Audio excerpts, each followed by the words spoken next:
I want to welcome you to the Ask Jeff YouTube channel. Here's today's question. It says, how should we understand, quote, believe in John 3:16 in light of Jesus' words in Matthew 7:21 through 23? Well, if you're not familiar with that passage, Matthew 7:21 through 23, it talks about individuals who did some incredible things in the name of the Lord.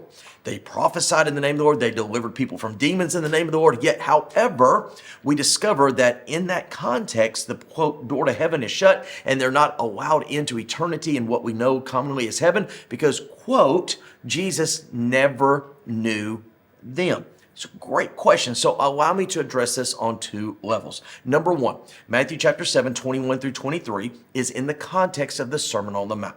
The Sermon on the Mount shows us not a dissertation or thesis for Christian living.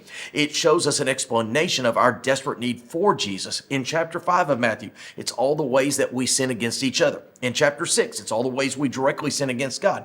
In chapter 7, it's the consequences, the ramifications. Here's the key to verses 21 through 23 of Matthew chapter 7. It's what Jesus says next. He tells the story, a parable of two men who build identical houses, one on shifting sand and one on a rock. Now, the reason that so is a storm comes, wind, rain, and only the house on the rock survives. And Jesus makes it very clear that he is the rock, and we either put our lives on him or on anything or something else.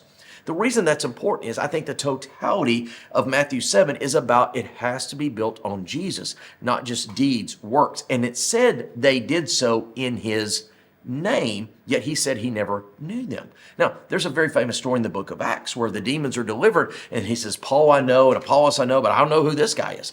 Again, you can claim to do it in somebody's name and not have a relationship with. Now, the reason that's important in John 3:16, it says for whoever believes. You go to Romans 10:13, whoever calls on the name of the Lord will be saved. And I think at the end of the day, the big struggle is, are we saved by faith?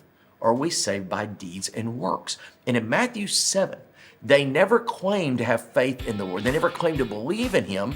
They just said they did things on his behalf. Well, just because you do it doesn't mean you, quote, believe. And I think that's where the dividing line is. So again, I would argue that our fruit is an expression of our faith and works can be done apart from it. Great question. If you have one, send to askjeff.net. Maybe your question will be tomorrow's. Thanks for being a part of today's daily question. Now, we answer a question each and every day. Please feel free to submit a new question at askjeff.net. We may not have gotten to yours today, but we eventually will continue to be a part of this. Subscribe so you don't miss out on a question every day.